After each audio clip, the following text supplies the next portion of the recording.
Welcome to Man Does Tech, where I solve the problems you didn't even know you had. You begin by making the machine safe and accessible. Power off and unplug. Safety first. Once done, raise the needle to its highest position and lift the presser foot so thread tension releases. Now cut the top thread close to the spool, then pull gently toward the back of the machine to free slack. Make sure to follow the thread path with your finger so you see where it rests. This helps prevent snagging when you remove the spool or open the bobbin area. Next, remove the spool and handle the bobbin. You slide off the spool and its cap, noting how the spool sat so you can replace it the same way. Then open the bobbin cover. On Usha Janome, this may be a drop-in plate or hinged case. Lift out the bobbin or pull the bobbin case gently.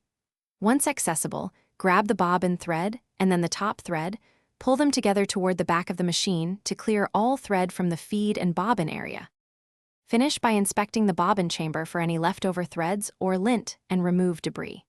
Close the bobbin cover and, if you plan to sew, rethread the machine following the same path and replace the spool correctly.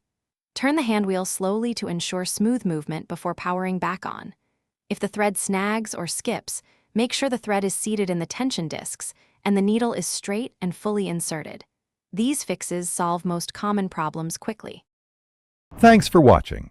If you found this helpful, don't forget to like and subscribe.